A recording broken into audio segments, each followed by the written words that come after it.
wabisobanura oya nari bishyire yitura ahubwo ariko ibibazo byanyu muhorana ubwo budafite igisobanuro so reka kugira ngo uwumva amagambo navuze amuzamuye mu bindi birere by'umwuka arambike yitura ribirambike yitura nabandi barambike yitura hari ubona yakuye mufuka ku ngufu 0788309513 urasanganitse Mutabazi Kabarira Maurice world limit urundaho ubundi dukomeze dukorere katonda hanyuma ntabwo Imana ngurafungwa nta numwe itinya gufungwa nta numwe itinya gupfa hari nizo bakuye huru mu Rwanda nta nugo bankura huru nuko mu bakanga yakitwa gute ubwambuzi cyetse umuntu akubwiye ngo zana aya mafaranga yarangiza nyine n'ubwambuzi bushukana bivuze ngo aragushyiraho ikintu cy'ikinyoma nta kinyoma kirimo akubwira ko ibyo Imana nimba umuntu yakubwiye ati zana 2500 tugukorera misa y'uwapfuye biri muri iyo cadre y'iyo myizerere niyo wazapfa ugasanga nta purgatori baho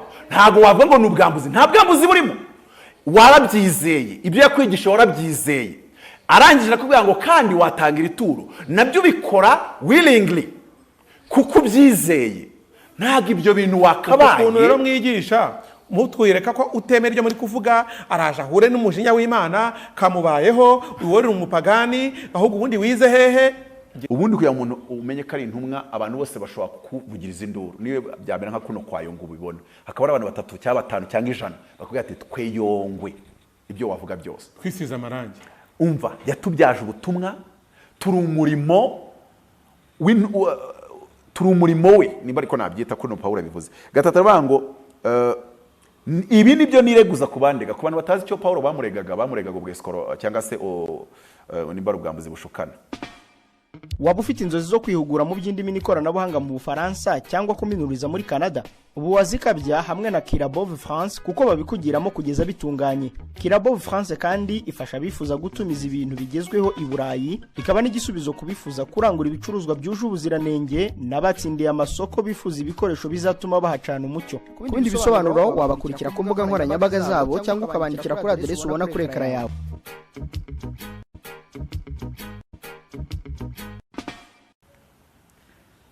Ndagusuhuje kandi ndagushimiye ukurikiye Ukwezi TV uri mu bice by'u Rwanda bitandukanye cyangwa se uri hirya no hino ku isi mu bindi bihugu bitandukanye. Uyu munsi turi kumwe na Apotre Mutabazi. Apotre Mutabazi tumutumiye mu gihe abantu hirya no hino bari kuvuga bati aka pasiteri kashobotse. Nyuma yuko Apotre Yongwe, Harimana Joseph uzwi nka Yongwe, atawe muri yombi na RIB ndetse amakuru mfite nuko kuri uyu wa mbere yamaze gushyikirizwa ubushinjacyaha. Buri bundi iyo dosiye bayishyirije ubushinjacyaha nko kubwira bati bya bintu nta mikino irimo ibintu birakaze. Hanyuma rero iyo ukurikiye ibyo ibivugwa nuko ngo Apotre Yongara bagiye yizeza yuko azabasengera, azabahesha visa, azabahesha ibintu bitandukanye akoresheje kubasengera. Ibirego rero bikaba byaramaze kuba byinshi bigera muri RIB basanga yarakoze icyaha cyo kwihesha ikintu cy'undi hakoreshejwe uburiganya. Niba ibyo bintu ari byo bifungishije Apotre Yongwe, Apotre Mutabazi n'abandi ba pasiteri n'abarevera n'abandi mu matitire atandukanye bafite, mwebwe muraza kubirokoka ko namwe amaturo ari ibintu rwose mudaca ku ruhande mwemeza ko biri mu byo mushyize imbere. Apotre, umwanya ni wawe. Murakoze kumpa uyu mwanya. Ikintu cya mbere mbanza kureba ni ikivuga ngo iyo tujya kwandika constitution itegeko nshinga twirefera ku yandi mategeko nshinga y'ibindi bihugu noneho niyo tutakandukura ariko tukagenda tureba nuko ibindi bihugu bibireba. Urabizi ko mu rubanza rwa Prince Kid bigeze no gukoresha jurisprudence yo muri za Canada bavuga bati iyo bari kureba yuko ubushake bw'umukobwa bwari bushyitse babigenza uko inyandiko z'abahanga zivuga uko mu rubanza rwaba muri cyo baravuga bati ubushuti umutaliyani yavuze ko ari uko. Ushobora kuzenguruka mu isi ugasanga nta mupasiteri urafatwa abazwa ibyituro, nta mupadiri urakurikiranwaho ibyituro. Ikintu cya mbere Theo, ndabizi nawe uri umuntu w'umuhanga, iyo bavuze ngo ikintu ni ubwambuzi bushukana nuko ayo mafaranga imbere yo kuyafata uba washyizemo ikinyoma, siko kuri? Yego. None umuntu yaje kugituro ntababizi ko ryitwa ituro, ntababizi ko nta kintu ari kugura nawe kirabura. Ariko nawe wamubwirije ko arabavuga butumwa babwira abantu ngo urampaye ngo usengere nyine ndi kugenda gake gake wamubwirije arizera kandi ikindi numbwira ngo umuvuga butumwa aravuze ngo urampaye ngo usengere ndetse amubwira ngo kugira ngo umufunge byagusaba kubanza gufunga katolika uzi impamvu katolika kugira ngo gusengere misa y'umuntu wawe wapfuye ni umubare w'amafaranga kandi niyikubwira umubare wayo ugomba gutanga ntabwo ari wowe uza ngo uvuge ngo ngenda tanga biceri 500 cyangwa se 5 cyangwa 3 nimba ari muri za 2,500 nangahe ashaka abe make abe menshi ariko hano ntabwo turi kuri iyo principe bivuga ngo wamwatse menshi ni kuri principe bivuga ngo wamwatse umubare w'amafaranga kandi niwe wamubwiye umubare wariwo uko nzi ko wenda numvisha bavuga yuko nicyo cyabaye ikibazo cyo ngo iyo biba ari ituro umuntu ari kuza agatanga yashaka bati turo ryemezwa ngo bavuga umubare waryo ni 10 nicyo tuzi ariko aho ngaho hari ikintu abantu bagomba kwitondera ikintu cya mbere mbwira abapasiteri muri ino minsi nuko Bibiliya ntitwemerera kwiyopozinga kuri leta yego nanabagira inama bavuga ngo uramutse wumva utanemeranya n'ibyo yakoze waca muri za nzira n'ubundi iyo umuntu atemeranya n'ibyo leta yakoze kwa kundi ugenda ukandikira urukiko rw'ikirenga ukabereka yuko wenda iri tegeko ritajyanye n'igihe hari inzira bicamo ukabikora kandi mu buryo busirimutse kurenza ko wabikora nk'uri kopozinga cyangwa se nk'uri kuba sinzi uko nabyita kugumuka cyangwa kugumura abantu oya Bibiliya tubwira ngo umutware ntatware inkota ubusa yashyireho guhana ibigande ni umukozi w'Imana ugwesha ibyiza umutware bavuga ni leta bakavuga ngo usoresha mu musorere uhinisha mu muhinire ariko ahangaha ndagira ngo nanone abantu bumva ibintu neza ko dayimoni hano yabyegereje umutima niba ariko ndabyita hari ukuntu leta ikora ibintu ifite reasonment yakoresheje ijya kubikora ariko satani agahita biprofitiramo n'agakoreramo ivugabutumwa rye ku bantu bashobora kuba batari kubyumva reka mbibasobanurire nk'urugero leta ishobora kuvuga ngo ntidushaka ko umuntu azajya hariya ngo atangire isaha ya mbere arinda yirangiza kuri media avuga ati zana amafaranga utwara umugabo zana amafaranga ugire gutya zana amafaranga ngo visa okay mu bindi bihugu nakubiye ko bikorwa ndetse no kuri reference iriya aho umuntu akubwira ati zana ituro ry'ibihumbi 10 by'idolari okay bitewe n'icyo ari kukubwira aho ngaho yego ubwo wenda reka tuvuge yuko amaleta ntagakora kimwe ariko noneho aho nkubwira ngo dayimoni ndaza kubyinjiramo aritabwiye yemeza abakozi b'Imana kutazongera kuvuga ku ituro yemeze baba Kristo bari basanzwe badigadiga igihe cyose uvuze ituro ngo hanga ubwo muraje ngo abayobozi niba batubwiye gutya none si ikibazo ni kimwe usigaye wizerera mu bayobozi do you worship the government you worship God and we use the Bible nta nubwo uri gushaka kumenya ngo umukozi w'Imana twereke ibyanditswe kuko hariya nakweretse ko kubabwiriza abantu ngo batange ituro inyigisho z'amaturo ntago baziciye ahubwo ni nkaho bazi promotinze buriya kugira ngo mubyumve neza umwana ngo mwigisha abantu amaturo bazajye baza bibwirije sinzi icyo kintu ku cyo yego niko byumva ntago babujije ko wakwigisha ku ituro ahubwo bari kubuza kumera nk'uri bakuramo ku mbaraga yazane mu gitondo urabubonye inzu ya etaje hita yazana ariko hari ibindi bakoresha aho ngaho nicyo kibazo ariko noneho ni nkaho leta ubwo yashatse ngo mwini mubyigisha abantu babisobanukirwe let them understand it noneho nujye wabwirije yafashijwe akumva umutima umwemeza bijyanye n'inyigisho wamwigishije yuko yatanga ituro yibwiriza rifata riguhereza ndikumva ari muri uwo murongo wabijyanye ariko ndabizi ko satani araje niyo wahera ku biganiro biri gukora kuri za YouTube umuntu arahita ajya hariya avuga ati amaturo rega n'ubwesiko agahita we avuga ngo in general amaturo n'ubwesiko urumva ko ayise abazimu bamurimo bahise profit icyo leta yari irimo ivuga bahise bavuga bati ni nko wenda bafashe n'urugero cyuma kuko yakoraga nta karita agira RMC reba nk'urugero umuntu ahise akaza kubwira Theo kandi bizi kuyigira ngo ibyo bintu byanyu byo kuri YouTube ngo leta ngo ujye bafunga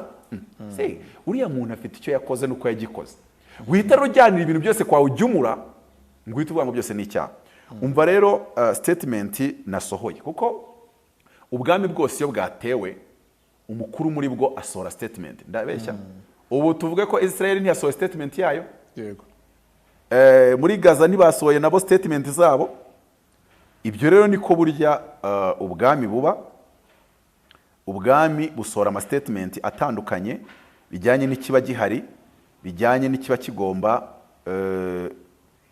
gukorwa. So, mu by'ukuri rero nkavuga ngo wenda n'urugero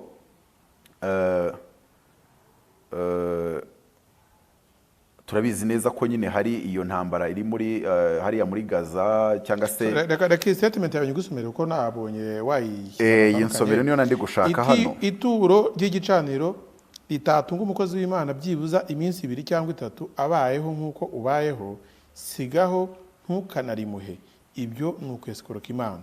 Yesu Kristo yasize ategetse ngo ubwiriza ubutumwa wese atungwe n'uwo uzabwizereramo. Kutabikora bikugira inyeshyamba irwanya ubwami, nta kabuza ijuru naryo rizakurwanya nk'uko rirwanya n'abandi bagome. Mbere yuko ngaruka wenda nabivuze ngo iyo ubwami bwose bwatewe umukuru muri bwo akora statement. Aha niho nzabona nimba mu Rwanda tugira abapotre cyane nta uretse ko ngenzi ko ntabo. Okay, bagira titre zabyo baranabihamagariwe, ariko benshi ntago bajisa muri onction apostolique. Kuko hano niho twakaba uri apotre we mu Rwanda ko uvuze n'abandi nta wajisa comme apotre, bajisa ko muri pasteur. Donc message zabo ziri pastoral obviously. Hano wenda tureka mfate ministre de défense muri Israel ndababyitije kugira ngo mbumvishe ubwami bwatewe icyo gukora. Yavuze ngo I ordered a full siege on the Gaza Strip. No power, no food, no gas, everything is closed. We are fighting human animals and we act accordingly. Ubwo nyine we nuko yabyumvaga mu myumvire ye, mu mitekerereze ye yuko bari kurwana cyangwa se by'ibitero cya invasion yabayeho bagatakaza abantu. Simvuze ko nje kwemeranya nawe kuko wenda ari nko mu bindi biganiro nanababwira nanjye statement nasohoye ku bijyanye n'ibyo muri Israel na Gaza. Buri muntu wese ari n'umuntu ushobora kwibaza ngo kuki Mutabazi nafashe isaha ebyiri ndi kwandika statement ku bintu bya Israel na Gaza.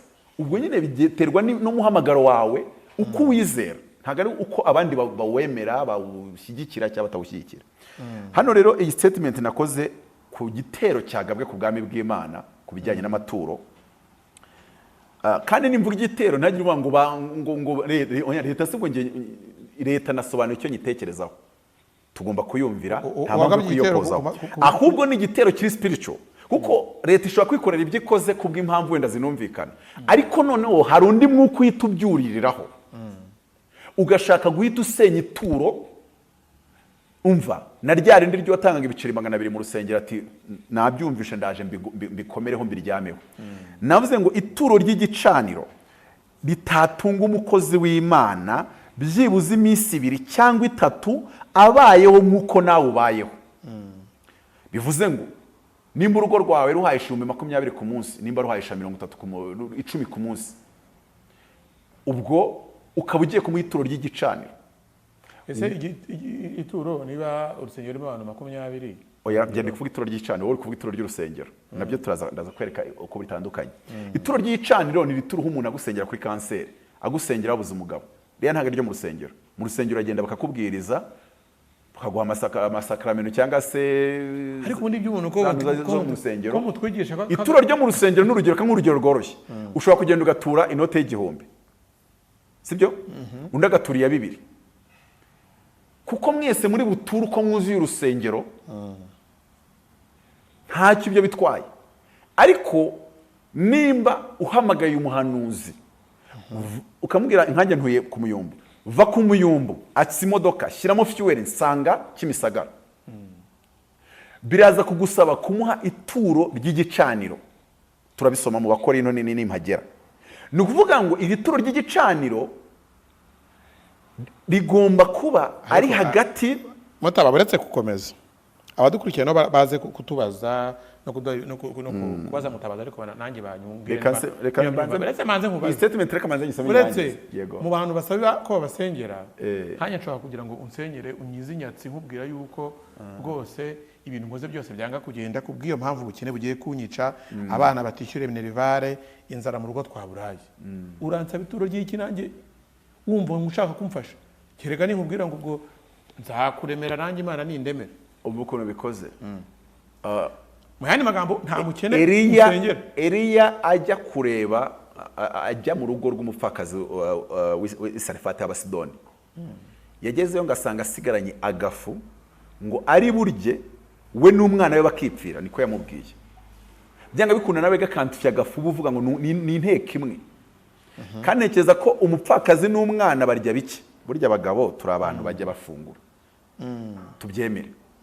Byumvikana yuko agafu umupfakazi n'umwana we bari burye bagahaga, ariko wenda kakaba ariko kanyuma bakavugiye Eliya kuko wari umuntu w'umugabo nyine, yari akaba babiri nyine. Arababwira ngo nimubanze mukamvugire. Nabo barangije barizera barakavuga. Ngo arangije yatura kuri icyo kibo. Yesu hari umuntu yabwiye ngo genda ugurisha ibyo ufite byose ubiha abakene. Uwo ntiyabyizera. Arambwira ati umbabarire.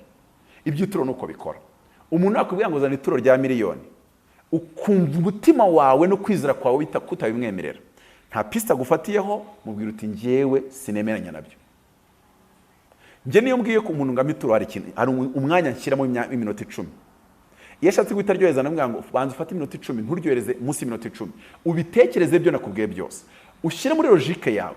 Ukora ibyo ushaka, okay, ufata umwanya bitamera nk'aho ari ukugushyushya cyane ngo ushyushye haleluya oya, fata umwanya logically, cognitively. Nge nabyo nzaguha. Ugire gute? Nyine ntari cyose. Nk'urugero nari nagusengera se. Tuzahuzwa n'ibindi. Tuzahura tuganira ibindi. Yewe none nkubaze, reka mubaze. Uretse gatoya ikiguzi, uretse gatoya. Kuki baza kumbwira nge ndiko mbyumva. Uri kuzana ibyaho wizera iwanyu ukabimixinga n'ibyo nizera kandi ntacyo bitwaye. None nkubaze nk'urugero. Ubu Cardinal Kambanda azigira nkurahamo amafaranga yo gusoma misa y'uwapfuye. Ntayezankura muko simbyizereramo. Ariko biratandukanye no kugenda nkamushinja ngo ubweskoro ngo ayo mafaranga bizwaka abantu bapfushije. Kame aho ngaho ninjiye mu myizere y'abandi. Itegeko nshinga riravuga ngo imyizere ni gatozi kandi ntavogero. Bivuze ngo nge sinshobora kujya kujudginga ibyo abagatolika bize. Okay, nshobora kubwiriza mvuga ko bibiri temeranya nabyo. Ariko nabyo iyo mbibwirije hari abizera ko ibyo mvuze ari ukuri, ariko hari n'abavuga bati uguvuye aho ngaho kiliziya itunganye n'imwe gatolika. Ariko sinshobora kujya kubakriminaliza mu rukiko ngo kuki muvuga abatagatifu. Muri kubeshya abantu. Oya, mu myizerere iyo bakubeshya ukabona ko bakubeshya, usohoka muri iyo myizerere ukajya mu yindi. Bivuze ngo ntabwo ushobora kuza ngo ubigire icyaha ku muntu. Nge niko nari mbizi. Ariko nanone tukabyana ituro ry'igicaniro ritatunga umukozi w'Imana byibuze iminsi 2 cyangwa 3 abayeho nk'uko wubayeho. Nimba urya kawunga ukaba uhayisha 1000 ku munsi cyangwa 2 ku munsi, mu hituro rya 4 6 hafa cyangwa se rirenga, ariko minimally ayagutunga iminsi 2. Nimba wahagurutse wizere mavuta muriho akaba atagushitse ngo ujye kumureba, ukaba mutoranyije amakozi y'Imana bose muri Kigali nibyo. Ariko nahura na wa wundi uvuga ati nge buri munsi buri spending ibihumbi ubaze fuel ukabara ibyo ndya byibuze 50 ndabisohora bya buri munsi urwego ndiho, nawe ashobora kujya kureba umuhanuzi akajyana ituro ringana n'ibihumbi 100 cyangwa se arengaho. Donc kubera iki n'ubundi uri muhaye, ndaje mbisoba muhana asavuga ngo sigaho ntukanarimuhe. Ibyo nukweskoroka Imana. Yesu Kristo yasize ategetse ngo ubwiriza ubutumwa wese atungwe n'uwo wabwizereyemo. Kutabikora rero kuva turabizi par principe iyo umwami ategetse ukarenga ku itegeko ry'umwami. Kutabikora bikugira inyeshyamba irwanya ubwami bwe. Nta kabuza ijuru naryo rizakurwanya nk'uko rirwanya abandi bagome.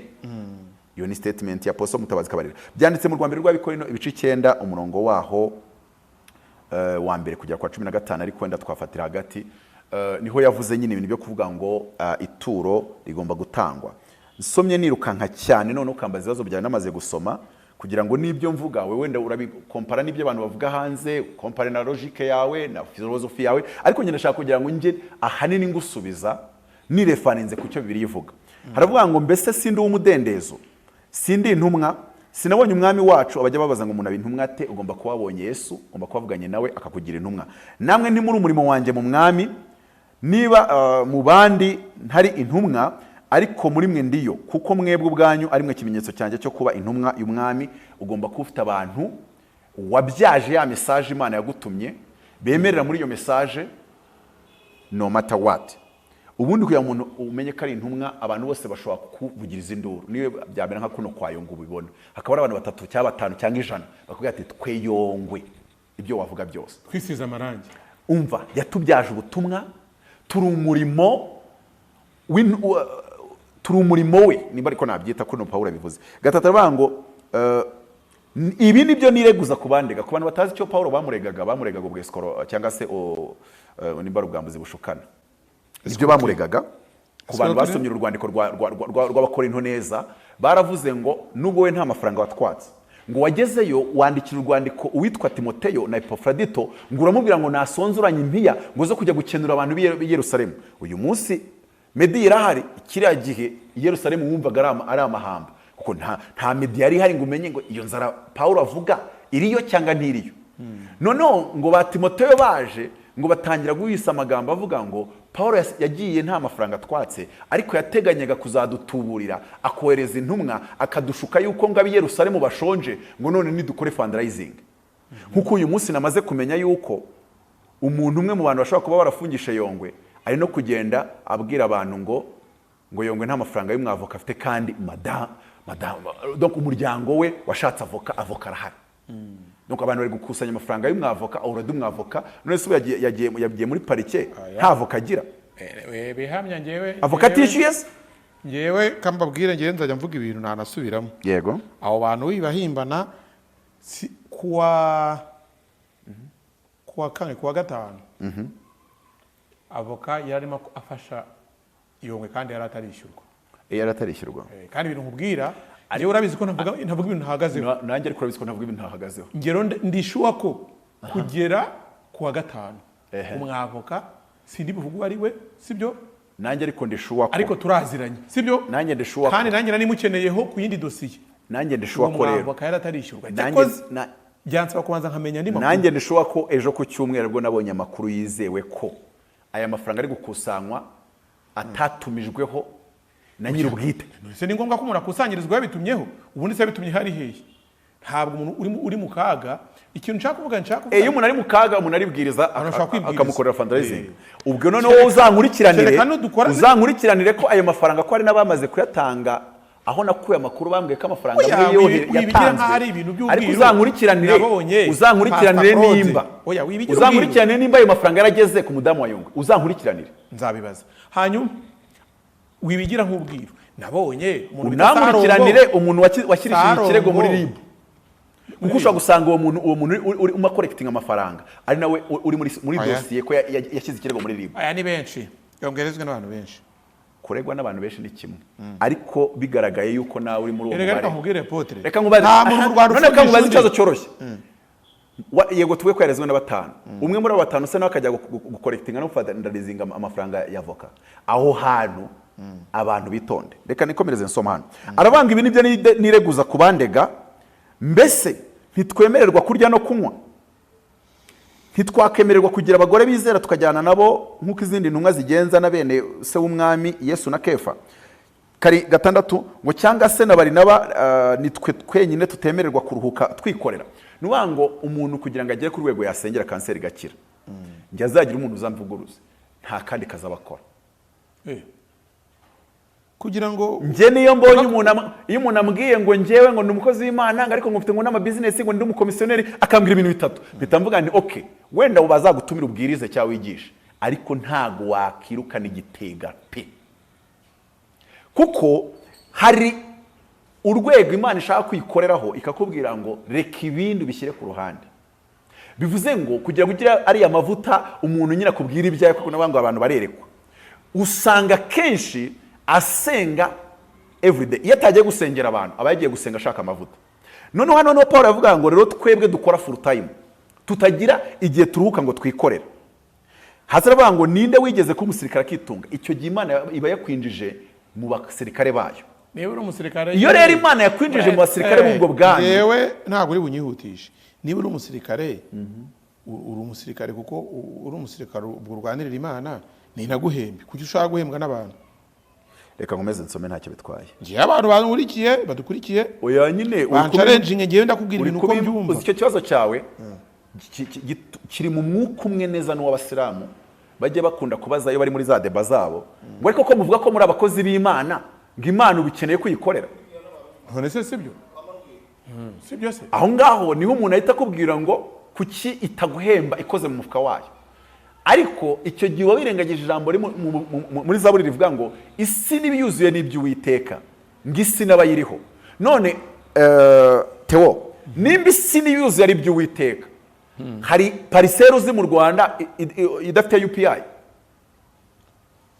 Aho ngaho ubu nyinjije muri deba ariko tuyinjiyemo nayo nuvuga ngo amafaranga y'Imana aba mu mufuka wa Theo andi akaba mu mufuka wa Mutabazi kandi shatse amafaranga mfite mu mufuka ntabwo ari ay'Imana. Imana ifite byinshi nayawe. Yego nayawe. Ngo Theo amafaranga afite naye. Reka dukomeze. Banza unyumve neza. Twebwe n'abarokore bakijijwe. Ndabibona ko udakijijwe kanyavuga bakijijwe. Twe twabakijijwe turaririmba. Ndabarenza. Umva Imana nge nizera. Oya, we ntabwo. Umva Imana nizera. Theo reka nkubwire uburyo. Imana nizera. Reka nkubwire uburyo udakijijwe. Apotre buretse. Reka nkubwire uburyo udakijijwe. Mu mwanya abantu ndi kubariza. Reka nkubwire uburyo udakijijwe. Abakijijwe turaririmba ngo ibyo ntunze nanjye ubyigange n'iby'uwo mucunguzi ibyo ntunze n'ibyawe nanjye ubwanjye nduwawe. Ibyo ndabyemera. Ariko uzi uburyo byemeramo abantu banyumve neza. Nemera ko UPI mfite sibyo ni yanjye bwite kuko nta hantu naguze, ariko nkemera ko nkodesha na leta sibyo. Iriya parisere ni ya leta kuruta ari y'Imana. Banza unyumve neza. Leta ni nini, twese turi aba leta. Iriya UPI ikibanza ngiye mfite cyangwa inzu mfite iri mu hantu ha leta ndanakodesha na leta, ariko narayiguriye my friend sibyo. Imana rero banza ukodesha yaragutije ikada. Imana nyine nkuko bivuze byose ni ibyayo, ariko uburyo byose ari ibyayo. Banza unyumve, uburyo byose ari ibyayo ntabwo ibikeneye sibyo. Imana ngiye nemera ntabwo ari inkene, nta nubwo ari yo gufashwa, ntabwo ari yo gukorera. Theo ngiye nkorera abagenzi banjye. Uri kuzana deba imeze nk'ari theologique ku muntu ufite masters muri theology. Reka nkubaze, Paulo yaravuze muri Zaburi aravuga ngo iyo nguhaye isha zose zo mu mashyamba, iyo nguhaye inka zose zo mu gihugu, mba ndi kuguha mu byawe. Ibyo ndabyemera. Ngiye ibyo mfite byose ni Imana yabimpaye sibyo. Ni Imana yabimpaye. Wari uvuze ngo Imana ijya ifata mu yayo kuri konti ifite mu ijuru izemba abakozi bayo. Ngiye nkwereka yuko konte y'Imana uzimamwe bivuze gutyo, bamwe nabivuze gutyo, iba kuyawe no kuyanjye no kuyumva. Challenginga ko nta bakozi Imana ifite. Ko nta bakozi Imana ifite. Kwanza mwebwe ne muri abakozi Imana muraciritse, twe turi abana b'Imana noneho. Shaho twa tudeba twaduciritse kandi komeze ni samye. Abantu abadukurikiye baratubwira ngewe ikibazo dufite mu Rwanda muri Afrika nuko abaturage mu babwiriza bakagira imyizerere buhumyi. Reka nkubwire impamvu. Yaba wari ufite na deba uzi Bibiliya byari kumfasha. Umva nkubwire. Subize ngo muri abana ni muri abakozi. Bibiliya ni iki? Umva tugende. Bibiliya ni Imana n'ibintu bitandukanye. Umva nkubwire unsobanure neza. Bibiliya ni igitabo gitagatifu, Korowani ni igitabo gitagatifu. Ntuvange deba z'ibintu bitandukanye. Uvuze ko muri abana mutari abakozi. Ningera ahariya muri Maraki haravuga ngo icyo gihe Imana izashyiraho itandukaniro ngo nzababarira ngo nk'uko umuntu ababarira umwana we umukorera. Kuvuga ko rero umuntu ari umukozi w'Imana ntibikuraho yuko ari umwana w'Imana. Hari igihe umuntu azana akadeba. Udakorera Imana ninde? Uhise uzane indi deba ya kabiri. Wari ushatse kuvuga yuko iyo umuntu ari umukozi w'Imana biba biciriritse gutandukana no kuba umwana w'Imana. Ibyo ni ibintu. Baretse Mutaba. Reka ndagiye kure gukomeza, ariko ikibazo giye kubaza ntukinsubize, abadukurikiye bakinsubize.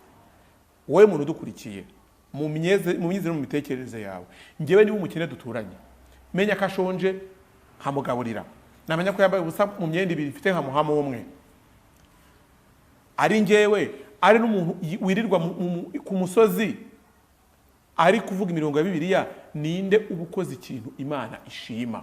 We ntusubize, abantu badusubize hanyuma we komeza. Bansubize muri commentaire.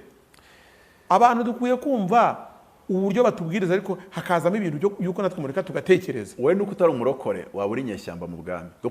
Nuko mu isi y'umwuka bakubara uri kuvuga ayo magambo uri kuvuga, bakubara mu nyeshyamba. You are disobeying a direct order from Jesus. Reka nze some.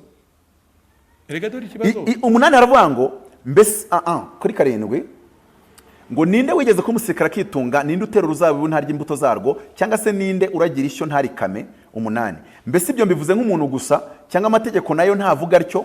Icyenda, byanditse mu mategeko ya Mose ngo ntugahambire umunwa we nk'ihonyora ingano. Mbese inka nizo Imana yitaho gusa. Icumi, cyangwa se yabivuze ku bwacu twa apotre, intumwa, abahanuzi, abapasiteri. Arasubiza ngo si ugushidikanya yabyanditse ku bwacu, kuko umuhinzi akwiriye guhinga afite ibyiringiro, kandi umuhuzi akwiriye guhura yiringira kuzahabwaho. Bivuze ngo amafaranga atunga abakozi b'Imana bahabwaho ku migisha Imana bayahaye abera, ba bandi bizereye mu mavuta, bashumbwe n'ayo mavuta, basengewe n'ayo mavuta, babwirijwe n'ayo mavuta. 11 aravuga ngo mbese ubwo twababibyemo iby'umwuka ntibikwiriye ko tubasaruramo ibyo gutunga imibiri. Ntawe ushaka guhakana yuko abakozi b'Imana bagomba kugenda bakabiba iby'umwuka, bagasengera abantu bakabohoka. Kandi uramutse ubihakana ntiwajya gushaka umukozi w'Imana, wagumiye wari uri. Ariko twajya kubasaruramo ibitunga umubiri, bati ibyo ngibyo biri unbiblical, n'ubwesikoro, ni imitwe, ni agatsinda. Ntawe ujya bivuga quoting a Bible, ntago quoting a Bible. 12 ngo abandi ko bafite ubwo butware kuri mwe nkanswe twebwe, ariko ntituragakoresha ubwo butware, ahubwo twihangana byose kugira ngo tutabere inkomyi ubutumwa bwiza bwa Kristo. Abo yavugaga bari bafite ubwo butware kandi bakabukoresha n'abakora imirimo yo mu rusengero. Urabibona hano hasi kuri 13 ngo ntimuzi yuko abakora imirimo yo mu rusengero batungwa n'iby'urusengero, kandi abakora imirimo y'igicaniro bakagabana iby'igicaniro. Na bugingo n'ubu sinzi ko umuvugizi wa ADPR yakubwira ko eshatu zitamugeraho cyangwa VUT batayimuhaye cyangwa badashyiramo igitoro, kuko akora imirimo yo mu rusengero, agabana ibyo mu rusengero. Ariko noneho nabari abashiririza kanseri birukana ubwo burwayi barakora imirimo yo ku gicaniro, ntago ari imirimo yo mu rusengero, niyo ku gicaniro. Bagomba kugabana ibyo ku gicaniro. Ituro ry'ibyo ku gicaniro n'ituro ryo mu rusengero ni amaturo biratandukanye. Cyokoze umukristo uzavuga ngo njyewe iyo ngiye ku rusengero babimpagije wateyo yasenyisa cya gihumbi, nibyo ntacyo bitwaye. Guhura n'umuhanuzi, nkeneye guhura na wa wundi usenga indwara igakira, rwose uzavuga ngo njye simbyizereramo, sinkeneye no kugira ngo njyeyo. Bivuze ngo reka tuvuga nk'ijambo rimwe ryoroshye. Hari igihe abantu bagiye kuvuga ngo bagiye kuroba baride. Reka tuvuge ko sinavuga ngo hari turo batanga, reka tuvuge ko nta naryo wenda ntacyo. Utanze urugero rwiza. Padiri Ubardiye baba Imana guhe iruko. None urugero kari ngira kurutanga. Oya, ariko urugero utancamo kabiri. Ntacyo komeza. Wavuze ntararurangiza. Ndamugaruka. Uzana urugero rwiza cyane. Padiri Ubardiye wasengeraga abantu. Oya, uri kuncamo ntabwo urugendo ndaranarurangiza. Wowe gutanga ibitekerezo kandi hano uri umunyamakuru. Ibitekerezo bigire bike mbese, ariko nawe witanga ariko bigire bike. Noneho reka tuvuge yuko hari umuntu wahagurutse ajyayo, ikindi gihe ajyayo. Ngenda namuzi w'inshuti yanjye wanakiriyeyo kanseri yo mu muhogo, yagiye gusengerayo. Ariko impamvu yagiyeyo njye wenda singeyo cyangwa undi ntajyeyo, nuko abo batagiye nuko batemereraga muri ibyo bitangaza bya Obaride, cyangwa se batari babikeneye. Baravuga ati twe kuba dusenga ku cyumweru tugakora misa bikarangira, cyangwa se tugakora amateraniro yacu kuko yakiraga abagatolika n'abatarabagatolika, ariko utaragiyeyo nuko atigeze yumva usefulness, utility yo kujyayo. Wari ugiye kumbwira ngo wenda ngo nta turo yatse, ariko reka mbisobanure muri ubu buryo. Time is what? Time is money. Uwagiyeyo wenda kamara y'umunsi, uwo munsi reka nkwa agaciro k'ibihumbi 30. Kamemo ntago ufite time yo guspendinga cyangwa se yo kujugunya. Nge noneho ndaza gufata uwo munsi wamazeyo, nimba waragiyeyo 5 ndaza kubiquantifyinga as money. Noneho mubwire ngo kuba wemeye ugaspendinga iyo minsi 5, ubizi neza ko nkubwiye ngo iyo minsi 5 uvayo wicari wanje wancaginga atari munsi y'ibihumbi 30 wenda n'urugero. Icyo gihe reka nge mbare yuko wemeye gutakaza icyo gihe cyawe, kuko wizerera ku mavuta ari kuri Obaridi, wizera ko Imana imurimo yagukiza indwara, wizerera mu gukira indwara. Nge niyo concept nayo nshatse gufata, kuko nge ntago nyashaka umuntu uvanga muri debate akavangamo ibintu bibiri ngo ariko nguru nubwo bivuga ngo we ntiyakagetura. Reka dufate ikintu kimwe ku kindi. Nge ndi kuvuga gusa yuko niyo time kwispendinga yo nukubyizereramo. Kabiri, mwebwe abarokore se uwo muri gusengera ntabwo spending time. Uvanze de berbire n'ibyo nakubwiye, kandi ibyo ngibyo swat uri muri propaganda, swat uri gukora nk'utari mu intellectual. Uvanze concept ebyiri z'ibintu twavugaga. ndi gushaka ko abantu babwira ibintu ariko kareka nabo nabo bakumva Ni nk'umuntu nari ndimo mbwira ngo abagatulika nimba ari abantu bavuga ituro bakavuga n'umubare waryo, n'abagatulika misa y'uwapfuye ni padiri ukubwira ayo uri butange, ntago ari wowe wibwiriza. yego none namimubwira ngo ariko padiri yakabira 5 ngo mwe mwaka ituro rya miliyoni. Oya, hano turi kuri principe yo kuvuga ngo umukozi w'Imana yakubwira umubare w'ituro utanga cyane yari kubwira. Nimba rero babica kuvuga rya miliyoni ni bari bica no kuri padiri amubwiye ngo jureka abagatulika baze bavuge ngo ngiye kuri misa ndaguha senyisa, ndaguha turuwasa, ndaguha desa, ntago ari wowe uri bunshireho umubare w'amafaranga ndi buzane. Aho ngaho niho tuba tugenze neza, tukagenda dukura akantu kamwe ku kandi. None hano Paul aravuga ngo nimuzi yuko abakora imirimo yo mu rusengero batungwa n'iby'urusengero. Tuzi neza ko umuvugizi ni 3 ni vewiti ni kwa kundi n'abandi bakora imirimo bahawe bafite amakontra barayahabwa, basangira ibyaje kuri account y'urusengero. Ariko hanakurikizaho ikindi abantu mutigeze musobanukirwa, kuko nakubwiye yuko mu Rwanda bajyaho nta numwe dufite, nta nushaka kubyigishaho, kuko ugiye kwigisha kurura yishyira kubera iki nawe agabana kubyo mu rusengero, nubwo yitwa intumwa ariko nawe agabana kuri aya mafaranga yashyizwe mu kibo cyo mu rusengero. Arahita arakubwira ngo amaturo yemewe ni yandi aza mu rusengero, arabeshya icyo ahubwo ubwo nibwo bwescor. Yaravuze ngo ntimuzi yuko abakora imirimo yo mu rusengero batungwa n'ibyo mu rusengero, kandi abakora imirimo y'igicaniro bakagabana iby'igicaniro. Hazagira umuntu uza ansobanura imirimo y'igicaniro, ansobanurire uburyo itandukana niyo mu rusengero. Iyi mirimo y'igicaniro nakubwiye ni wa wundi ushiriza kanseri, ni wa wundi usenga uburwayi bugakira, ni wa wundi nyine ugenda ukamubwira ngo nakureberemo, nawe akwiriye guhabwa ituro. 14 aravuga ngo n'umwami wacu niko yategetse, umwami arategeka ntasaba, ni kwa odasiyo mahombi, ngo umwami wacu Yesu yasize ategetse ngo abavuga ubutumwa bwiza batungwe n'ubutumwa. Mu isezerano rya kera Imana yaravuze ngo ntihakagire umuntu uza mu nzu yanjye imbokoboko. Ntambwe ngo hari umuntu ngo w'umukene ngo gutya ngo nakuriye. Hari ugeze kuza mbwira ko ari umukene, reka ngufashe. Ati rero nsengera, namuhitishamo ibintu bibiri, namusobanuriye imbaraga z'ituro ni hame ry'ituro. Nari namubwira ariko wowe uko bigaragara ubuzima wibereyemo nari nyifite ya benzi, n'ubundi turo niyo nari gusobanura ka gihumbi ryo watanga ntiryanagura litiro irenze imwe. Ariko ikibazo ntago ari umubare w'amafaranga, ikibazo ni principe, ihame ry'ubwami. Namubwira ni nk'urugero, ndaguhitishamo ibintu bibiri, genda ukora ubuyede, ubukora iminsi 2, ndanagukopeza. Abandi nimba mu buyede bakabira 5 wowe ubaka 5, barumva ukorera make bayafata 5, iminsi 2 ukoreye 3, uyazane nk'ituro. Ikisekeje ntacyo yamarira, ariko kuko urabukoze iryo hame. Noneho ndaguhitishamo icya kabiri, uzaze ngusengere nta turo, nta kibazo ndi bubigireho, wowe uhitemo icyo ushaka. Icyo nzi cyo ni kimwe, par experience, abantu nasengeye batanze turo n'abantu nasengeye bataritanze, nabonye ibitanga umusaruro ari byo batanze turo. Ni wowe uhitemo muri bibiri byo uhitamo. Ntabwo ko njye sinyambwira umuntu ituro ngo nshaka kumukanika, nshaka kubimupompamo. Nge ndakwereka ibyanditswe bivuga gutya. Mose arababwira ngo hakagira umuntu ujya mu nzu yanjye imbokoboko. Mu isezerano rya kera inzu yari ifite agaciro kurenza umukozi w'Imana uyihagazemo. Donc ibintu biri physical, habaga harimo ikitwa isanduku y'Imana. Iyo sanduku y'Imana itari mu ihema, niyo abatambyi bari kuza bakajya mu ihema ntacyo byari kuba bimaze. None mu isezerano rishya birahinduka, agaciro kari gafitwe n'isanduku kagirwa n'ibiganza by'abatumishi, agaciro kari gafitwe n'urusengero kagirwa n'amavuta y'abakozi b'Imana. Bivuze iki? Uyu munsi dufashe iryo jambo Mose yari yavuze ngo nimukaze mu nzu yanjye imbokoboko, kandi icyo gihe ririya jambo yarivuze kuri biravuze ngo waba uri umutindi, waba uri umukene, waba uri iki, icyo waba icyo cyose ntukazamuke ku ihema ry'Imana, ntukajye mu nzu y'Imana imbokoboko. Nge nkunda kuvuga ngo ntukajye ku ihema mu nzu y'Imana n'urutwe gusa, kugira ngo byumvikane neza. Imbokoboko ubwo ni ijambo ryo kugiye cya Mose, kuko namwe mugiye muri comment mu mushaka gutukana, nanjye mashaka gukoresha ijambo riri bukushibura ukuntu. Ntimukajye mu nzu y'Imana n'urutwe gusa. Noneho twabonye ko mu isezerano rishya Imana itakibonera agaciro mu nzu, ahubwo ibonera agaciro mu bantu. Ndaguha urugero, uyu munsi ari urusengero usanga umuntu muri sara akoreramo, ku mugoroba bagashyiramo ubukwe bagapfungura mitsingi, bagapfundura henikeni. Ariko kera mu isezerano rya kera ahantu abantu basengera ntago bari kuvuga ngo ku mugoroba barashyiramo ubukwe. Ariko mu isezerano rishya ntacyo bitwaye. Bivuze iki? Iriya sare ihinduka urusengero ari uko Apotre Mutabazi ahagaze, ari uko Bishop kanaka hageze. Nuwa ngo ya sare ubwayo ntago yari ifite agaciro hataragarama abakozi b'Imana. Turabihindura tuvuge ngo ntimukajye kureba abakozi b'Imana. Abakozi b'Imana ni abantu batatu ndavuga. Ntukajye kureba pastor umushumba n'urutwe gusa.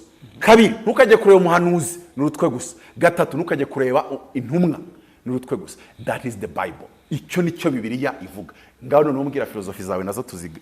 Nta filozofi mbariza abantu badukurikiye, ariko mumbwira niba ibintu Mutabazi ari kuvuga ribu rwose idafite akazi gakomeye itazabata muri yo bigashyikiriza ubushinjacyaha bwo kugeza mu rukiko mukurikiranyweho icyaha cy'ubwambuzi bushuka namukoresheje Bibiliya.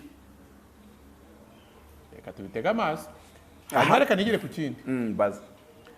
Abakozi b'Imana nkuko mwiyita kuki mudashyigikirana? Ngiye nta pererere nsanga abageze kuri Apotre Yongwe. Nimbarwa. Nimbarwa. Nawe umbwira wagiyeyo? Nge ngira principe. Oya nsubiza, wagezeyo? Igisubizo ntago ari uko bagisubiza, ndagusubiza principe zanjye. Okay, rikaje no. Iyo tutajya rikaje gusubiza uko mbizi. Oya. Mubona amenye ko bagezeyo. Nturimo. Oya, uri kumbaza ko nansubiriza. Principe reka banze umve principe ya Mutabazi. Iyo duhurira nk'uko nawe duhurira gutya. Nzi ko utuye kurenza ko sindagera iwawe. Nturagera iwanjye. Biravuze ngo nupfa sinzagushyingura, nufungwa sinzazayo. Kuko duhurira hano nyine. Cyo koze nitwa twarubakanye ubuzima bw'uko dusurana. Umugore wanjye yarwara ukahagera. Donc ibintu nk'ibyo ngibyo. Nibwo mvuga ngo uyu muntu umubano wacu uri kuri level najya kumureba kuri gereza n'iki n'iki. Donc nuko njye ni principe zanjye. Sukuvuga ngo rero ntago Yongwe twahura kandi twavuganaga, ariko umubano wacu ntago wajya gugera mu gusurana yatona. Anyway, nageze iwe mu rugo ariko twatiye gukora ikiganiro. Okay. Aho ngaho rero nanshatse kukwereka uburyo kuba ntabikoze ntibivuze ko abandi batabikoze, ariko byaje kugeraho ntaba pasiteri rwose ibintu byayo. Hari umunsi byagezeho ibintu byayo umupasiteri ndabivuga ntabwo mvuze kuri wowe. Hari umunsi byagezeho ribu ibuza abantu kumusura, ishyiraho umunsi wo ku gatandatu gusa kare bamugeraho kubera ko ngo bazaga ari benshi, kandi ibyo wenda baganiriye bagashaka guhita babishyira kuri YouTube hano. Icyo ngicyo nacyo ntacyo waruzi. Ntabwo byoroshye. So gusa abakozi b'Imana ifungwa rya Apotre Mutabazi hagomba kongerwamo imbaraga rya Apotre Yongwe, agomba kongerwamo imbaraga mu gushyigikirana. Icyo cyo kirakenewe.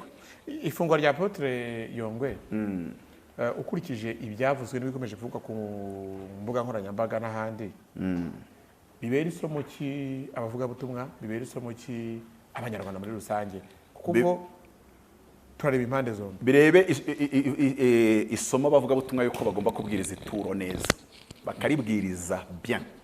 Bivuze iki? Bivuze ngo ntibazajye bakenera kubwira umuntu ngo zana ituro, ahubwo umuntu ajyaza yitwaje ituro.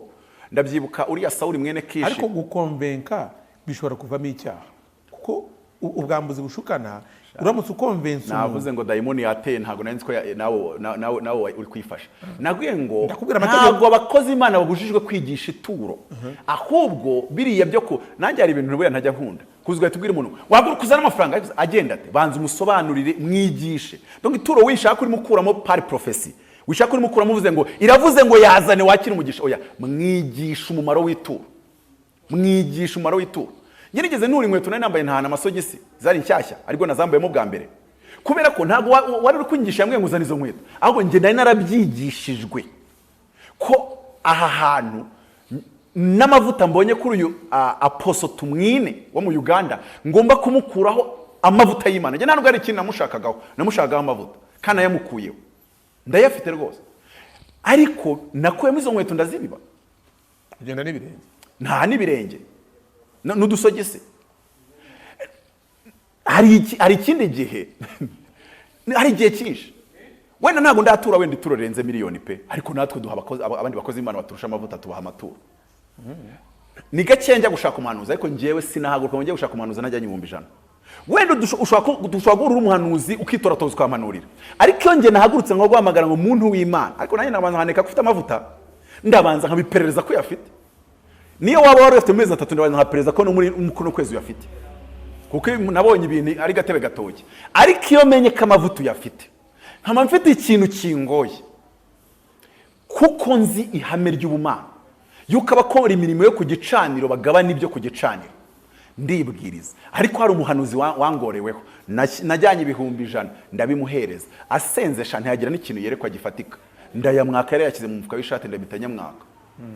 Ngeze kuwa kabiri we tekinike nakoresheje nanze kongera kuyamanda bwandi tutanayamwaka we tukanabirwanira. Nkuramo 100 mbishyira ku meza ayareba. Urumva niba yashyize ku meza kuri kote yiwanjye ntiwahita uza kuyafata. Yashyize ku meza arayareba. Hari ukuntu abantu b'Imana rero iyo yakubise amaso bona atangiye kwerekwa byanyabyo. Shaka ibintu biranakora. Noneho yinjiramo numva ibintu byanjye byose bingenza bingoye byose agiye adomayo akubitayo numva ifishi arayimana hari ukuntu tubita ngo kumanura ifishi. Mpita mfata ryajana ndarisunika gutya ndavuga nti urabikwiriye urahanuye kandi uhanuye nk'umuhanuzi w'Imana.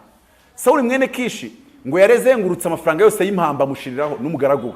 Ngo arangije ngagiye kugenda ngo umugaragara amubwira ngo ntidutahe tutagiye kureba bamenya ngo uwo muntu w'Imana nta jambo ajya avuga ngo rigwe hasi ngo ni Samweli.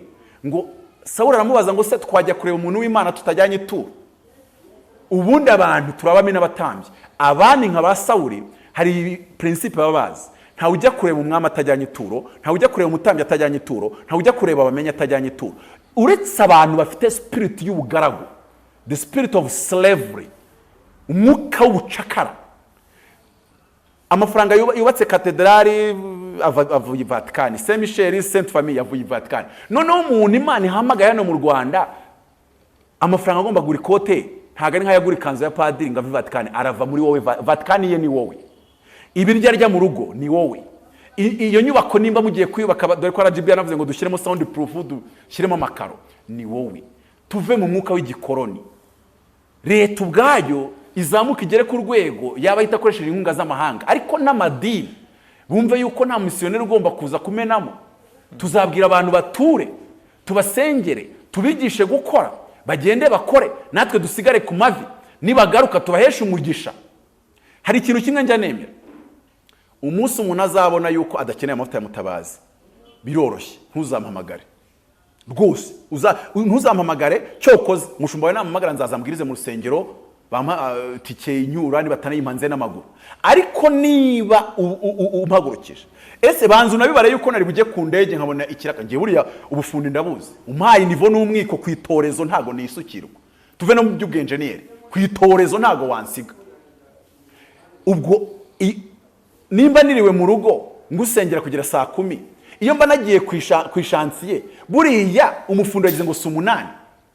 Niyo twakira muri simple logic, niyo washyira muri simple logic hari ibintu biba bitumvikana.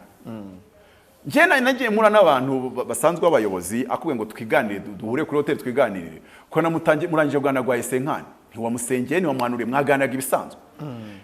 Kubera ukabona haye we par principe ko ari umuyobozi cyari umukire azi ko nimba yagufasha amasaha 4 muri kuganira kame nugera mu rugo umudamu arakenera ko uhingukana umugati.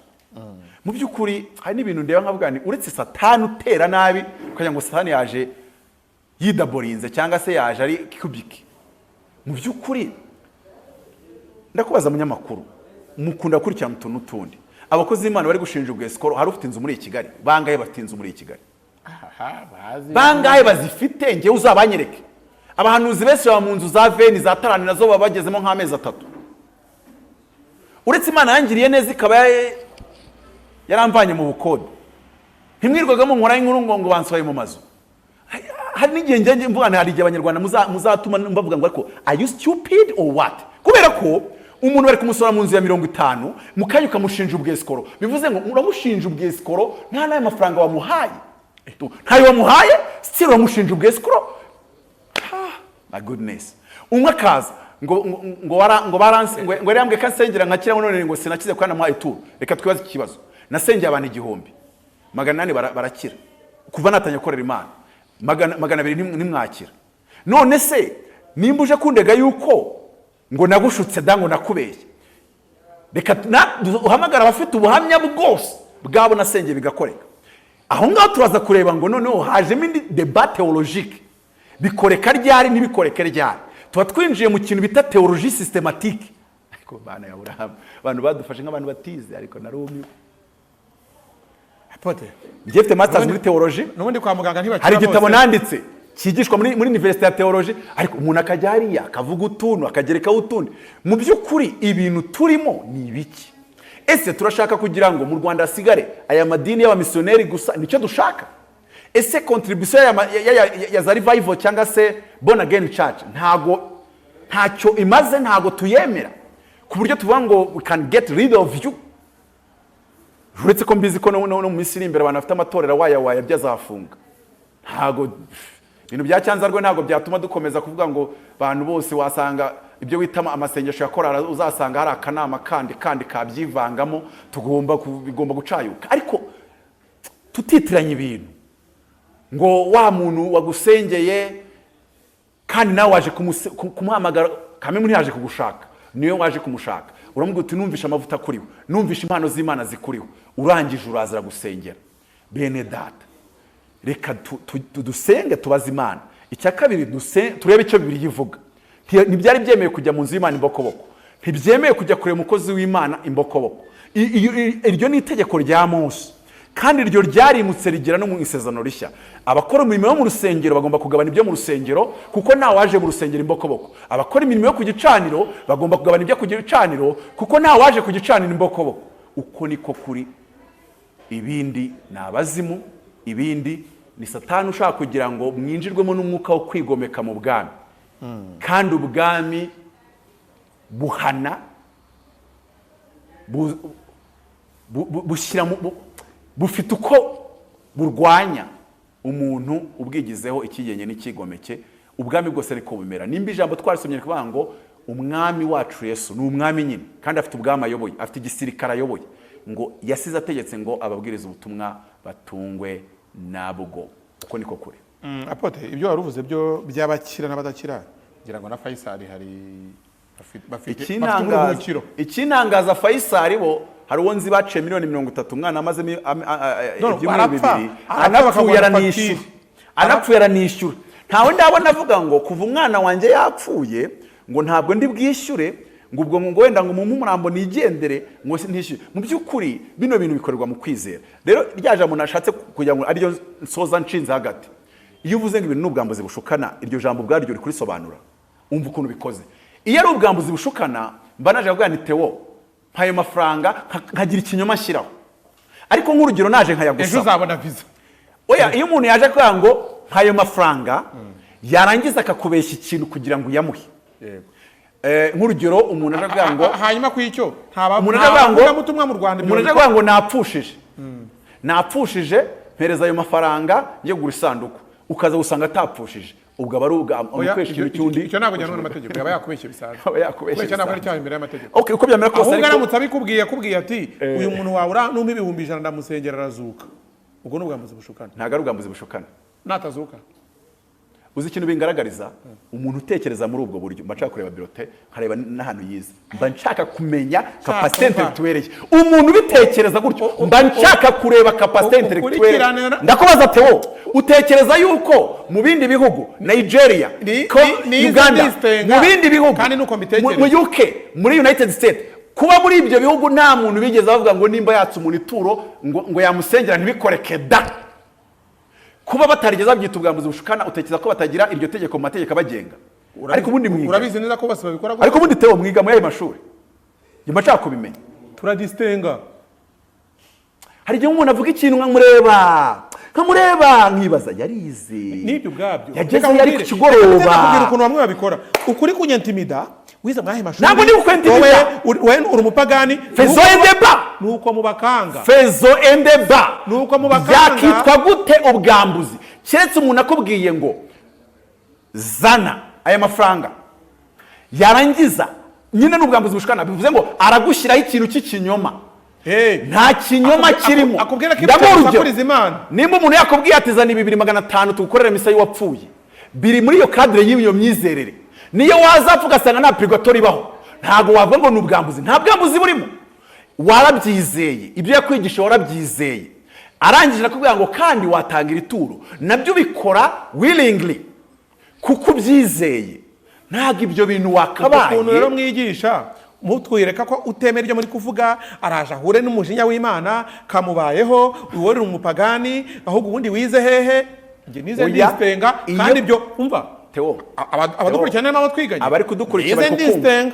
nimba waradistengaga wiga ku kigo giciriritse ntacyo No muri kaminuza se? No muri kaminuza se? byazana uburakari hano byazana uburakari reka tubireke Apotre reka nkubwire tutaganira ku ireme ry'uburezi bwo mu Rwanda tutabiganize neza bukiri buzima uzi impamvu ndi kukubwira ayo magambo ndi kukubwira uburyo uri kwariterana argument zawe muri deba okay ndabizi ko muri Amerika bigisha abana gukora deba ndabizi ko mu Rwanda tutiga gukora deba ariko turi kuri iki ugasimbuka ugahita ufata iki ugahita usimbuka ugafata kiriya no kameme abantu badukurikiye uri kwagisa nka abantu badukurikiye batubwire baza kugira ibitekerezo Apotre reka tuzi ikiganiro murakoze Theo wabaye wa mbere mu mashuri yacu kwa kundi erega ndi ntagondwa ntago ku bitekerezo ushobora kunyumvisha ibintu ntumva niyo wambwira ikintu kimeze gute ariko niyo mpamvu bano ikintu cyambabaje ni kimwe argument zawe ziraciriritse Apotre turebere logique y'iki mwabwiye abantu ko kumenya Bibiliya ari bwo bwenge kumenya Bibiliya ari bwo bwenge Bibiliya ntago Bibiliya ni igitabo cyanditswe ntago yemera nk'igitabo ntago yemera inzi igihe yandikiwe nza bayanditse Ezra Mpyisi burya twaganiye Bibiliya yemera nk'igitabo yego na bwa bwami bw'Imana nakubwiraga wowe wari uzi ko ari nk'ikimina Bibiliya ni igitabo Korowani ni igitabo ni ibitabo cyakoze bitagatifu nkuko ababyizi iyo mvuze ngo muri Zaburi yaranditse ngo nkuko umusenyi wo ku nyanja ungana niko ingabo z'abamarayika zingana wari uzi ko ijuru ridafite region ishobora kumanuka Herode akagwinyo ninjye wari wibeshye rata nago nari nzi urwego uriho mu bijyanye no kwemera iby'Imana n'ibya Bibiliya oya kwemera iby'Imana bitandukanye Imana nayo biratandukanye none se nk'urugero nimba utaravuganaho n'Imana ukabutemera Bibiliya ubu koko turi buvugane tuguriye ariko Imana tuvuga ntago ariyo yanyu y'inkene y'ingome ifite umujinya yenemera Imana igira neza igira imbabazi imvugo y'Imana ishoboye byose ageneye abantu b'abakozi bayikorera utuntu duciriritse turi aho ngaho two kujya kanyaharira yenemera Imana ifatika Bibiliya iravuga ifite imbaraga Yesu yabwiye abantu babwira ngo aba bana bataririmbye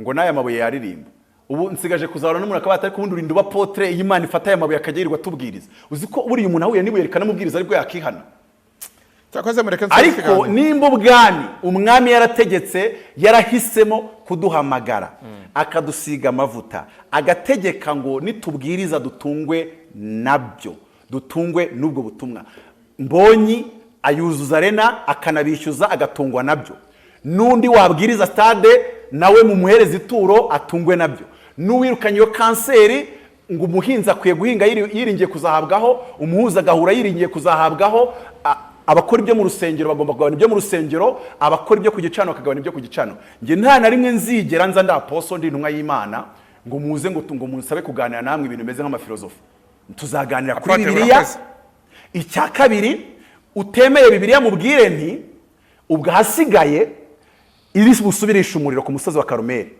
ahasigaye nzabwira nti nta gisigaye nimba utemera Bibiliya ubwire busubirisha umuriro bivuze iki nemera imvugo y'Imana ariko nutemera Bibiliya niwemera imvugo y'Imana ubwo aho zavuga ni nkuko wahitamo ko umwateiste ntacyo nagufata nemera Imana ariko ibitabo bitagatifu ni ibitabo mbere yuko mu bijyane mu bindi bintu n'ikimenyimenyi n'ikimenyimenyi abantu wari wayobeje iyo utazavuga ko Bibiliya utayemera abantu bari wayobeje bari twari kurangiza ikiganiro bazi ko bari mukuru ahubwo ntunteranye n'abantu ntayemera bate kandi nyizi ibyo uri kuvuga nibyo bari kumva ariko ngewe ndi kubikuvugira nyemera nka Bibiliya nk'igitabo mwuka w'Imana aramfashije n'ukuri Imana iramfashije ubu abantu bari kuva hano bazi ko Theo akijijwe bazi ko Theo yemera Imana akijijwe cyane yemera Imana ntago yemera Bibiliya ko nemera se Larousse dictionnaire yemera ko ari dictionnaire nziza irimo amagambo asobanura ikintu ko ari cyo Bibiliya ndayemera uretse na Bibiliya ko utayemera ubwo n'amagambo yanditsemo yandi bita red bible ya magambo yanditsemo kwa ngo ni rero dore mubwiriza abantu batera ubwoba mubumvisha ko bagomba kwemera ibintu buhumyi dore ahubwo ngewe mpa inspiration yo gukora ikiganiro ejo nzajya kuri kamera ngaragaza uburyo Afurika dufite akaga gakomeye twazaniwe n'imyemerere n'imyigishirize uzabivuga utazi Bibiliya nzabihera ku ibaruwa uzabivuga utazi na Bibiliya nzabihera ku ibaruwa yanditswe n'umwami Paul wa kabiri w'Ububirigi abwirira missionnaire ko baza kudukundisha ubukene ko batubwira yuko hahirwa abakene kari ubwambe hahirwa bari mu Apotre kadusoza ikiganiro mwakoze abakurikiye ikiganiro niyo mpamvu Afurika ikennye niyo mpamvu Afurika ikennye kabisa ikeneshejwe n'iki ikeneshejwe n'abantu nkawe hanyuma se abanyaburayi bizerera iyi myizerere mu dupakiramo abanyafurika ko abanyaburayi batayifite nibo barakenye none se ntiwemera Bibiliya oya wibwira ubundi abandi bateiste nabonye deba zabo Bibiliya bivuga iyo tuvuye ku byo Bibiliya ivuga ntiwambwiye ko wize nanjye narize etymology mutugiye mu ndimi Bibiliya bisobanura umuzingo w'ibitabo. Reka tuzakora ikiganiro tuvuga kuri relevance ya Bible, tuvuga ku kuba Bibiliya ari ukuri. Ukuri kwa Bibiliya kwa mbere abantu bagukure mu kuba Bibiliya ntagatifu na Bibiliya yera bitandukanye. Hariho Bibiliya ikikira ubutinganyi niba urwanya zose zitwa Bibiliya. Bibiliya ubwayo iri mu bintu bya mbere bicanganyikisha abantu kubera ko abantu batemera ko Bibiliya yanditswe. Bibiliya yaranditswe ariko muratubwira mukadutinyisha. Simuza ko Bibiliya birimo nk'urugero ukoresheje ijambo rivuga ngo nitwabatinyisha, ariko iyo wemera Bibiliya mbamise nkubwira ijambo rivuga ngo dukwiye gukorera Imana dutinya. None se ikintu kidutinyisha nyine, ariko ubwo kubera ko waranje kuvuga ko nta gutinya nyine nta gutinya. Cyene Imana gute kuko ndatinya umugome nari kubanga iyo wemera Bibiliya ariko Imana gukorera Imana mutinya. N'abantu benshi mu babwirizamo batinyisha Imana ko atari ingome. Iyo wemera Bibiliya mba nakubwiye ijambo muri mu Bibiliya rivuga ngo biteye ubwoba gusumirwa n'amaboko y'Uwiteka. Nyine mwigisha mudutinyisha. Icya kabiri mu gihe nyiri muri ayo mavuta, ibi bintu byo mu Rwanda abantu bashaka gufata abakozi b'Imana akayifatira bwa kano. Bimeze nk'aho hari abantu batekereje yuko Imana ari nk'agafilozofi kaba ahantu. Abantu twirinde. Kuko iyo wataka abakozi b'Imana mudazashiduka murimo mwataka ubwami bw'Imana cyangwa Imana ubwayo. Uwitwaga Mariyeri yabwiye inteko yari iteranye bazengurutse uwitwa Yohana na Petero ngo bari bahagurukije ikirema ku irembo rya ryiza, ngo barangije ngo barababwira ngo twafashe umuntu waje yiyita Mesiya turamwica, abari bamukurikiye baratatana. Dufata uwitwa Bariyesu turamwica baratatana. Ngo ariko abangaba bo uwo Yesu bavuga twaramwishe barushaho kuba benshi. Barangira bavuga ngo mwirinde mudasanga murimo murwanya Imana. Ngo barabakubita barangije bababuza kuvuga muri iryo zina. Ndi kuvuga aya magambo akomeye. Mwirinde yuko Imana yabigira pasono nkaho mwatatse ubwami. Reka mu gusoza ikiganiro. Kuko nimushaka kuvuga ngo agumeyeho aya matorero yonyine yazanywe n'abaswedwa ngo n'abamisiyoneri, aya yose yazanywe n'abazungu, mukavuga ko aya ngaya y'abanyamuhamagaro mushaka kugira ngo afungwe. Mwirinde. So reka dusoze ikiganiro. Tewo nyumva neza. Ubwo twasengaga muri veyo ya 2022 twinjira muri 2023, Imana yatubwiye ngo nta ntambara izakandagira ku butaka bw'u Rwanda. Itugaragaza icyuma kizamutse kinini gikomeye kizengurutse imipaka yose y'u Rwanda. Iratubwira ngo ndarinze ndazitiye, ariko yabango mfitanye urubanza n'abanyarwanda kubera kwimika umwuka w'ubupfumu. Nubwo bari kumerera n'abakozi b'Imana, hari abapfumu bari kugenda muri za vewiti n'amazahenze ntawe ushaka kuvuga ibyabo. Nimba tugiye rero gupromotinga ubupfumu tugashyira abapfumu kwibere, abakozi b'Imana tukabamerera nabi, twirinde. Iyashyiraho protection yanayikuraho. Abapfumu ariko nawe kurwanisha ubwami. Ngiye njyabona abapotre dufite mu Rwanda niyo ndebye Rutanga rw'amaboko na Sarongo batari abantu beza kandi n'abapfumu batwaye iki. Nakubwiye ngo uretse ko bavuga Imana y'u Rwanda mwe mukavuga Imana y'Isirayeli. Muri Bibiliya handitse ngo ndagucira ubanza kubyuvuze. Abakomeje kumva ingisha impaka mu bya Bibiliya bari kumva icyo uri kuvuga ku byabo bantu bisobanura Imana. Ngiyewe kakubwira Sarongo ndamuzi, niwe ndahazi, n'imico ye ndayizi uko nubwo ntareba mu mutima w'umuntu. Na Rutanga rw'amaboko ngo urugero ko abapfumu babiri. Ntabwo nabonye yewe bashaka bavuga ukuri kurenza abateka mutwe b'abapotre n'abapasiteri dufite Kigali. Dufate uburyo wangishije impaka tuvuga kuri kuvuga ibitekerezo bya gipfumu, nge navugaga ibyo muri Bibiliya. Oya kandi ntari umupfumu. Kise ndiwe genda umunyarwanda ndimo hagati n'umunyamakuru. Oya cyo uzuri n'umunyamakuru iyo uri nk'umuntu ukora amadeba byari kwa bitangaje. Uko uri kugenda wituramo. Ndi kuguturamo mbishaka ugahitugwa. Debase nge nagwamagana gutukora deba gute ko ngewe uri umunyamadeba rwose kuguturamo byakora. Nawe nabo twari ibintu bimwe. Ntabwo twakora deba rero. Ntabwo ibintu twakora deba ahubwo yumvikana ndanabishimye ni nabyiza. Reka tuzaziganira. Oya uri nukora deba ntabwo wakora deba n'umuntu ufite masters ya theology. Tuyikore kuri theology. Ngo tuyikore kuri theology. Tugere noneho kuvuga kuri theologie systématique. Iyo ngiyo isaba abantu b'abanyamwuka bumvisha ijwi. Reka tuzaziganira mu buryo. Urahamya ko umupasiteri soza ubaye nimero yanjye bashyireho ituro. Ndaje kandi turayiba. Uvangirwe rwose. Akuremera ariko ribu ni gutamo sinzagusura. Oya nari bishyireho ituro ahubwo.